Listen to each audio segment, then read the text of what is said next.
好單純。佢人咧又冇乜機心啦，俾佢以前老公咧呃咗嚟咧，就食白粉啊，跟住咧就墮落啦，然之後咧就做咗皮帶。但係佢有個好善良嘅心啦，咁佢好中意幫人啊，咁佢咧又唔捨得殺生啊咁樣，佢又唔會殺雞，因為咧佢覺得雞咧係有靈性，因為佢只有雞。生意咧你係衰，我聲好鬧你老母啫！你信唔信我 call 班姊妹嚟？黃蓮花係一個新移民，好固執、暴躁，又好粗魯。咁因為自己有咗仔女咧，就覺得自己可以爭取呢個居留權。講真，可能都係一個交易嚟嘅，只不過佢又覺得我唔係日日咁樣做呢個交易，所以覺得我不賣身，我賣子宮，好似比較高級啲。賣子宮？喂，我生啲仔女出嚟嘅，我要養大佢哋嘅。角色就做個保險從業員啦，咁咧就好典型嘅香港人咧，就係咧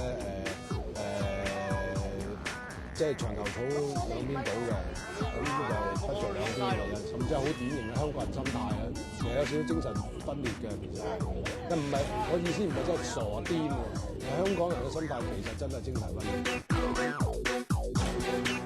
唔好意思，冇諗過生仔，直推醫院。我個角色咧就叫阿志，係一個攝影師嚟，好中意影相。咁我自己本身對於自己嘅工作咧好熱誠嘅，咁啊成日希望可以即係影一啲可以表達到生命嘅相啊，咁又唔係好為錢啊，有自己嘅理想啊咁。咁啊呢個過程當中，佢就影到一個企街嘅生活，就發現到佢企街都有自己嘅生活啦，都有動人嘅場面啊咁都改變咗佢唔少。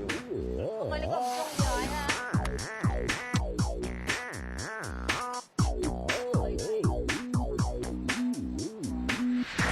而家好少正式嘅港產片㗎啦，呢部真係可以算係一部正式嘅港片，快靚正。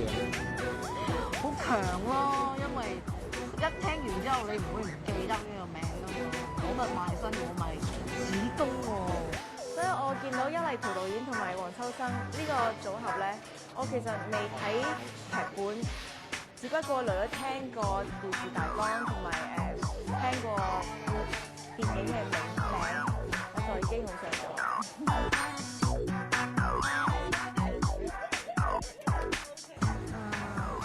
賣子宮啦，就冇個子宮，我想好少用子宮，我又唔讚人嘅。我兩樣都冇得賣喎，冇得揀，我又冇子宮。賣身啦，賣身啦！如果我因為賣子宮會痛啊嘛，你始終要生啊。原來未到家，很怕地。多我而家啲錢同你買晒保險，我諗住我幫我生埋個仔啦。啲馬佬出翻嚟啊，就係好人，係一條好漢。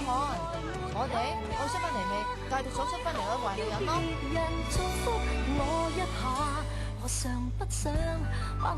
我又唔係生日仔，你點解咁樣對我咧？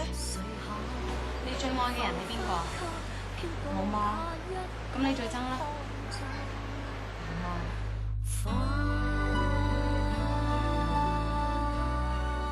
你想沖涼先、食飯先定搞面先？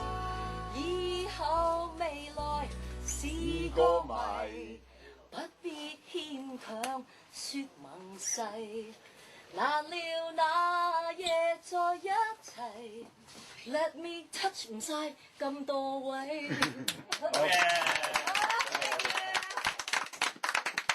好，再見，唔該晒。